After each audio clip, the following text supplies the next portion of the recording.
Olá, tudo bem?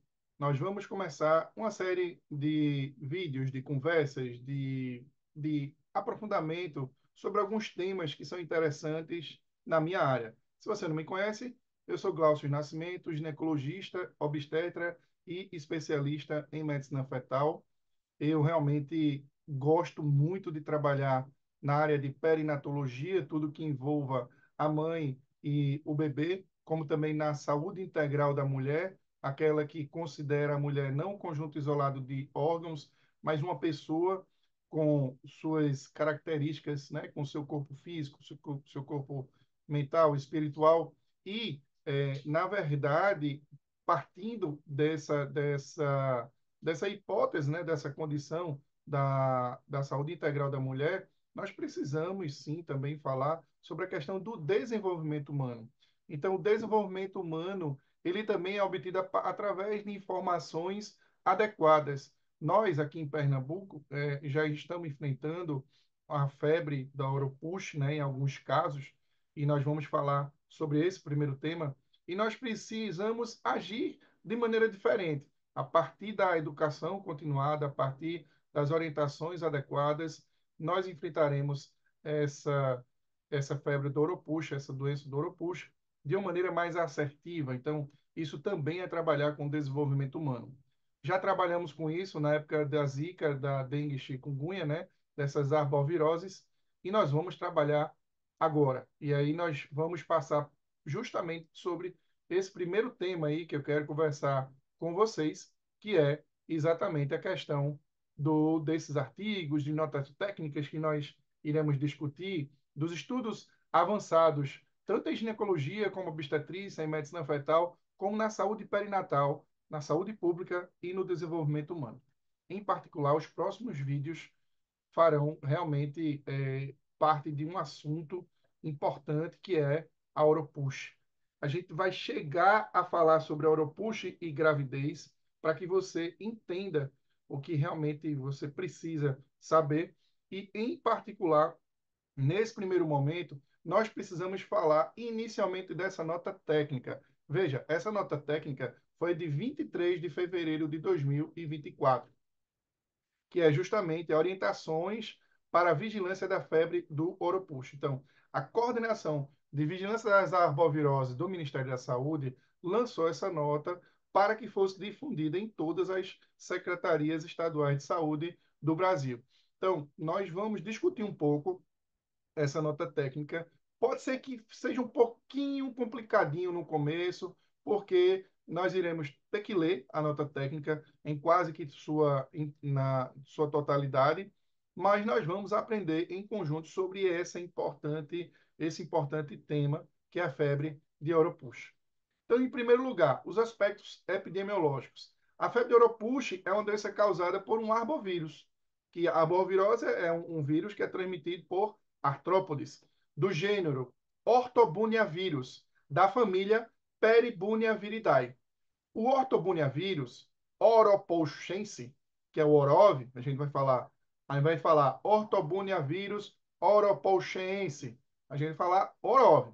Ele foi isolado pela primeira vez no Brasil em 1960, a partir da amostra de sangue do bicho preguiça, que é o Bradipus tridactylus, capturada durante a construção da rodovia Belém-Brasília.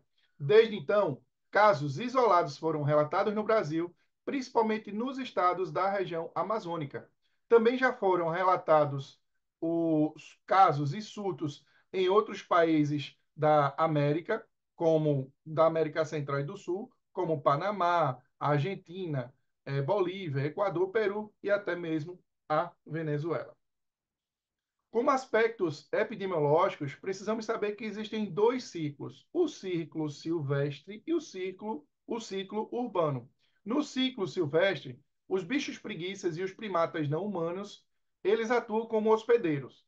Há registro de isolamento do orov, do vírus do Oropuxo, em algumas espécies de mosquitos como Coquiletidia venezuelensis e o Aedes serratus. No entanto, o suposto vetor primário é o Culicoides paraensis, que é um Diptera ceratogonidae, conhecido como Maruim ou mosquito pólvora. Então você não precisa saber detalhes sobre a família do Oropus, do vírus do Oropus, ou mesmo da família desses mosquitos. Você só precisa saber que é uma doença, uma arbovirose, que é transmitida simplesmente pelo mosquito pólvora, também chamada aqui no Nordeste de maruim. Teoricamente, é uma doença que pode ser transmitida pela simples muriçoca. Então, é por isso que chama muita atenção pela possibilidade desse vírus ele ser espalhado. No círculo urbano, o homem é o hospedeiro principal e o vetor primário também é o Culicoides paraensis, que é o maruim. E, eventualmente, outro tipo de mosquito, que é o Culex quinquefaciatus, ele pode transmitir o vírus em ambientes urbanos. Então, daí a preocupação com a epidemiologia. Ok. Em relação aos aspectos epidemiológicos, não há evidência de transmissão direta a pessoa a pessoa. Então, uma pessoa com oropouche, você não precisa ficar, eita, tá com oropouche, eu vou me isolar. Agora, claro, como muitas vezes é uma manifestação de uma doença viral, você não vai saber se é uma gripe, você não vai saber se é dengue, se é chikungunya. Então, assim, muitas vezes é normal, até pela pandemia da Covid-19 também, que nós tenhamos um cuidado maior, especialmente nas populações de risco, como idosos, crianças e grávidas. Após a infecção, o vírus permanece no sangue de indivíduos por 2 a 5 dias, após o início dos primeiros sintomas. O período de incubação intrínseca do vírus ele pode variar de 3 a 8 dias após a infecção pela picada do vetor. Então, foi picado, entre 3 a 8 dias pode começar realmente esse período, e começa esse período de incubação. Entre as características do Orov se destaca o elevado potencial de transmissão e disseminação, com capacidade de causar surtos e epidemias em áreas urbanas.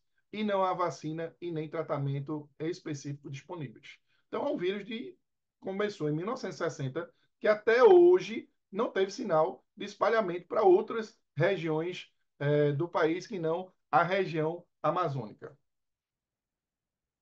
E qual a clínica, né? Como eu vou saber se uma pessoa tem a febre do Oropouche, né? O quadro clínico é uma febre de início súbito, né? Uma dor de cabeça, cefaleia, dor muscular, mialgia e dor articular, artralgia.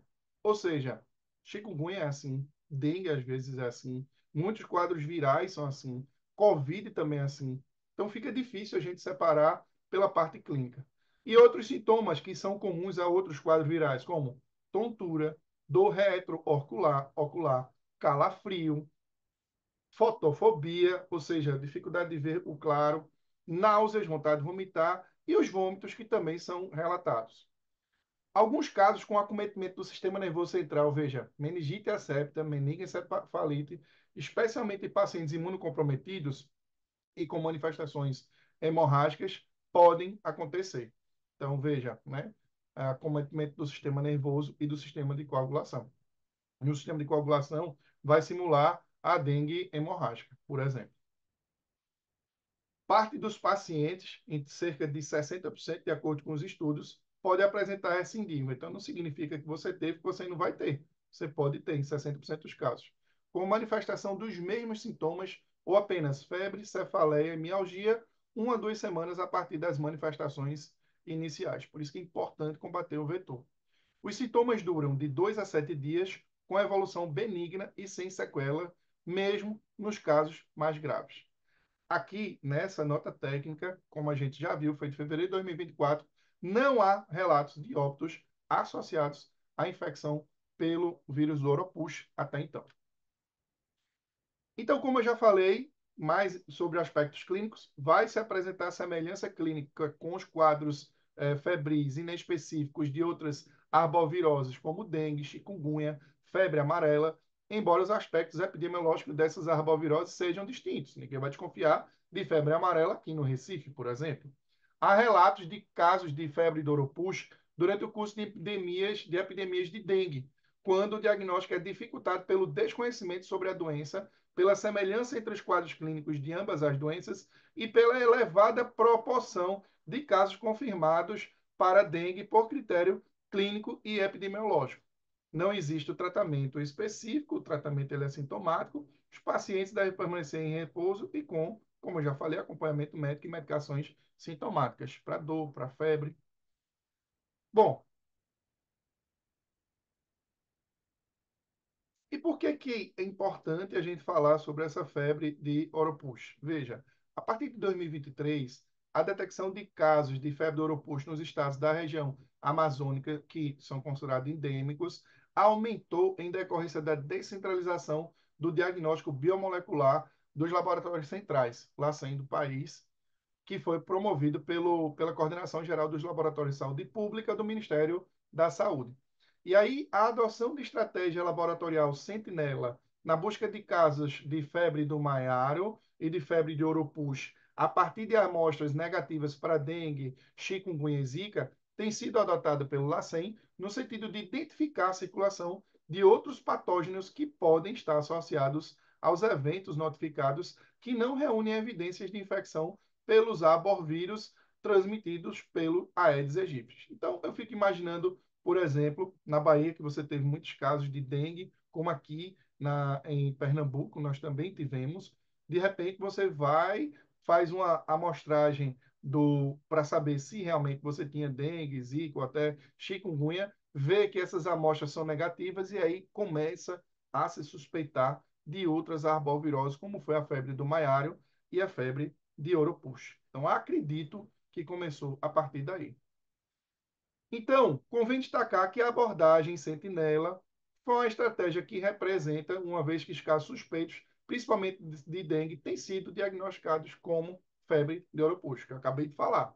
Assim, a investigação aprofundada dos casos identificados e a estruturação da vigilância epidemiológica são essenciais para documentar a evolução clínica dos pacientes, visto que os instrumentos de notificação de dengue, chikungunya e zika não trazem variáveis capazes de esclarecer essas questões. Justamente, apesar desses instrumentos de notificação, não conseguia chegar ao diagnóstico. E aí, o que, é que aconteceu? Entre novembro de 2023 e janeiro de 2024, o que é que aconteceu? Estruturou-se a investigação da febre de Oropouche nesses casos. Então, foram registradas, de acordo com o gerenciador do ambiente laboratorial, 1.444 amostras detectáveis do RT-PCR para o orovírus, né? O vírus do Oropouche, no Brasil, sendo 1.066 no Amazonas, 175 no Acre, 164 em Roraima, 38 em Rondônia e um caso no Pará. À medida que das detecções do vírus do Oropouche, ele vem sendo relatado em diversos estados da região amazônica, torna-se necessária orientação para as vigilâncias quanto aos aspectos clínicos, epidemiológicos e laboratoriais da febre de Oropouche e orientações voltadas para prevenção e controle a partir da, aqui ó, detecção laboratorial da circulação viral, objetivo dessa nota técnica. Então, na prática, infelizmente, a detecção é teórica, né? Para você detectar a febre Oropouche, você precisa da constatação laboratorial. E aí, como que é feita essa vigilância epidemiológica? É uma vigilância passiva, como eu falei, de base laboratorial, desencadeada a partir da detecção laboratorial do vírus, do genoma viral ou dos anticorpos da classe IgM. E tem como objetivos descrever a distribuição e dispersão do vírus, detectar a ocorrência de surtos e epidemias, estimar o impacto e a magnitude da transmissão e caracterizar os casos quanto aos aspectos clínicos e epidemiológicos, além das áreas de transmissão, com atenção especial à avaliação dos riscos de transmissão em áreas periurbanas e urbanas. Enquanto você está ali pela região amazônica, tudo bem. A partir da disseminação para alguma grande metrópole, realmente isso passa a ser bem mais complicado. Todos os casos com diagnóstico laboratorial de infecção pelo vírus do Oropouche, eles devem ser investigados visando descrever características clínicas, epidemiológicas, para subsidiar a classificação final e a definição do local provável de infecção, que a partir daí você pode ir atrás de outros casos de infecção pelo vírus do Oropouche. bem como a identificação das áreas e das populações sob risco, acabei de falar, para intensificação das ações de vigilância acompanhada de orientações de prevenção que visem reduzir a exposição dos indivíduos susceptíveis aos vetores e o seu risco de infecção. Então, existe uma ficha de notificação do SINAM que deve ser preenchida em todos os casos confirmados usando o CID A93.8, que significa outras febres virais especificadas transmitidas por artrópodes. E aí, na observação, você precisa colocar o Oropush, né? Colocou até aqui entre aspas. O CID-A 93.0 é específico para a febre do Oropush, não está ativo no sistema de utilização do SINAM. Então, não adianta botar a suspeita da Oropush. Os exames laboratoriais devem ser realizados, todos, devem ser registrados no gerenciador de ambiente laboratorial, independentemente do resultado, a fim de prover um denominador comum, um denominador que possibilite calcular as estatísticas essenciais, avaliar o esforço da vigilância e a estimar a sensibilidade do sistema de vigilância. Então, essa aqui eu praticamente dividi ao meio e coloquei aqui, é a ficha de notificação e de conclusão dos agravos que precisam ser notificados. E aí lembrar que tem que colocar o CID-A 93.8 e depois colocar também no campo observação, hora push. Então, na prática, ó, fica bem fácil. Na primeira parte, na primeira metade superior, você vai ter o CID, né? Qual o agravo. E aí você vai colocar aqui, ó, outras febres virais transmitidas por artrópodes, o CID é o A93.8. E em seguida, na segunda página, é porque eu dividi em três em terços, na verdade. O primeiro terço, você vai ter o campo do CID, o segundo terço, você não vai ter essa parte que precisa ser colocada, né? São mais dados de residência e conclusão. E na terceira parte, né, no terceiro terço, aí sim, informações complementares e observação. Nesse caso, sim, você vai colocar Oro Push. E aí vai estar completa essa ficha depois de colocar os dados pessoais e específicos de cada caso notificado. Sobre a investigação, então, a descrição das características clínicas e epidemiológicas, a identificação do local provável de infecção deve ser feita a partir da investigação dos casos com diagnóstico laboratorial da infecção pelo vírus do Oropus, visto que pode ocorrer de atividades em área da mata, rurais ou silvestres. A caracterização ambiental do local provável de infecção é fundamental para a avaliação do risco de transmissão em áreas urbanas. Nas localidades definidas como LPI, recomenda-se que o diagnóstico laboratorial seja realizado em todas as amostras com diagnóstico molecular de Zika, dengue e chikungunya não detectáveis, ajustando amplitude local, bairro, município e estado da estratégia à capacidade operacional do LACEN e ao estoque dos insumos disponíveis. Infelizmente, nós trabalhamos com essa escassez e aí você vai ter que pegar um local específico provável de infecção, e a partir daí, esses casos próximos, ali, essa região que o diagnóstico de Zika, dengue e chikungunya não forem detectados, você também vai pesquisar a febre de Oropouche. Por mim, esses casos suspeitos de arbovirose deveriam ser todos testados, mas nós estamos falando de saúde pública e não da medicina personalizada.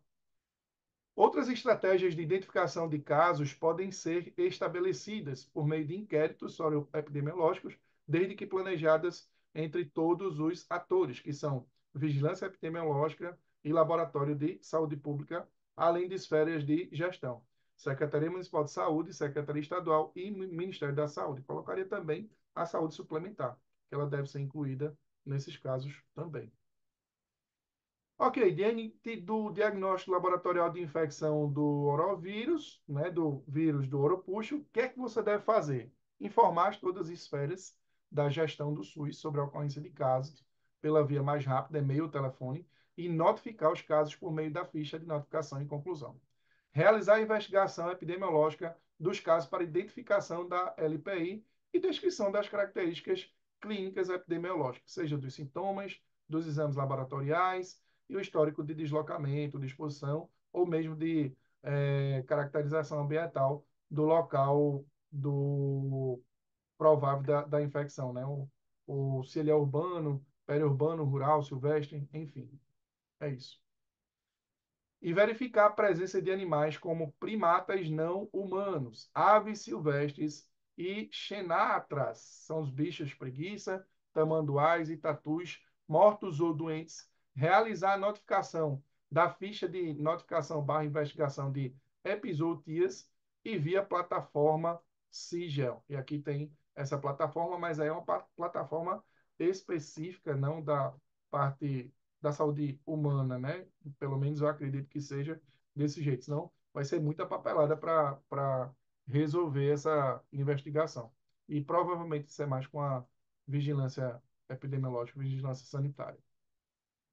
Adicionalmente, em situações de surtos ou epidemia, recomenda-se realizar a investigação entomológica do local provável de infecção para identificação taxonômica e diagnóstico virológico dos artrópodes, com base no conhecimento prévio sobre os aspectos bioecológicos das espécies potencialmente envolvidas na transmissão, a fim de identificar o vetor primário e definir as medidas de prevenção e controle pertinentes. Além disso, implantar estratégias de comunicação para orientar indivíduos que se deslocam para as áreas com transmissão quanto à importância das medidas de prevenção, que consistem em evitar contato com áreas de ocorrência e ou minimizar a exposição a picadas dos vetores, seja por meio de recursos de proteção individual, uso de roupas compridas, sapatos fechados e de repelentes na parte do corpo expostas, ou coletiva, limpeza de terrenos, de locais de criação de animais ou recolhimento de folhas e frutos que caem no solo, uso de telas de malha fina em portas e janelas. Avaliar o risco de transmissão urbana por meio da identificação do vetor primário, etapa essencial para definir as medidas de manejo integrado aplicáveis. Nas localidades com registro de transmissão ativa, o guia de vigilância do Culex, Quinquefaciatus, pode orientar o manejo integrado dessa espécie no sentido de reduzir o risco para os indivíduos resistentes. Classificação final considera como caso confirmado da febre do Oropouche todo caso com diagnóstico laboratorial de infecção pelo vírus do Oropouche, preferencialmente por provas diretas, biologia molecular ou isolamento viral, e cujos aspectos clínicos e epidemiológicos sejam compatíveis com a ocorrência da doença. As detecções por meio de sorologia devem ser avaliadas cuidadosamente, sobretudo em áreas com detecções isoladas e com altas incidências e prevalência de outras arboviroses. Provavelmente pode dar um falso positivo com outras arboviroses, que é muito comum até nos exames de rotina que a gente faz no pré-natal. Vigilância epidemiológica na região extra-amazônica. A descentralização do diagnóstico laboratorial para todos os estados do país já está planejada para ocorrer no primeiro semestre de 2024. Ela deverá estar centrada na detecção de casos importados em indivíduos com clínica compatível que residem em estados endêmicos da região amazônica ou tenham viajado para as áreas endêmicas. Todas as amostras com resultados indicativos de infecção pelo orovírus deverão ser enviadas ao laboratório de referência. E qual a conclusão dessa nota técnica? A ação integrada entre o setor público e a academia, e aqui eu coloquei aqui em asterisco porque o setor privado é para ser incluído também, é essencial para ampliar o conhecimento sobre a doença e subsidiar políticas e estratégias de vigilância adequadas ao contexto da transmissão do vírus. A estruturação e consolidação da vigilância da febre do Oropouche exigirá ampla adesão às orientações apresentadas e colaboração contínua entre os diversos atores e níveis de gestão envolvidos, a fim de reduzir o risco e o impacto da doença sobre a população. Assina doutora Lívia Carla Vinhal Frutuoso e doutora Alda, essa sim, diretora do Departamento de Doenças Transmissíveis aí do Ministério da Saúde. Então, essa nota técnica, inicialmente, ela despertou que essa febre do Oropouche, ela poderia ultrapassar as barreiras da região amazônica e aí sensibilizou várias secretarias de saúde estaduais para monitorar esses casos suspeitos. São esses casos com clínica de dengue, zika e chikungunya, que porventura os testes eles sejam negativos, e aí existe uma descentralização dos laboratórios para que seja investigado outros tipos de arbovirose, como é o caso específico da febre de Oropouche. Mas segundo essa nota técnica que foi de fevereiro de 2024, estou gravando esse vídeo em 31 de julho de 2024, até o momento você não tinha muitas informações adicionais sobre a questão materno-infantil, como é o caso da transmissão vertical. E mais adiante nós vamos falar sobre essa questão da transmissão vertical e o que é que nós devemos fazer em relação às nossas gestantes. Espero que tenha ajudado a esclarecer. Não é momento de pânico, é momento de conhecimento, é momento de planejamento para que se tomem ações profiláticas, por isso a preocupação do Ministério da Saúde sobre o tema. E aí, a partir daí, será possível a erradicação dessa doença ou até um impedimento que essa doença se espalhe para outras regiões do nosso país e aí acometendo as diversas populações, como foi o caso da epidemia de Zika, dengue e chikungunya, com a preocupação maior da Zika, né? Que teve o caso da microcefalia com sequelas irreparáveis e mortes também perinatais, onde foi até desaconselhado engravidar, mas no momento não existe essa recomendação formal do Ministério da Saúde e vamos estudando a partir daí dos artigos, do que é nos passado e dessas informações oficiais. Eu acabei de falar sobre a primeira informação, primeira nota técnica sobre a febre de Oropouche do Ministério da Saúde, que foi em fevereiro de 2024. É isso. Um abraço a todos, fique com Deus e até o próximo vídeo. Nós iremos continuar a falar sobre a febre da Oropouche, especificamente também nos casos relacionados às gestantes, que é a minha área, a obstetrícia, a saúde perinatal, a medicina fetal. Um abraço, fique com Deus.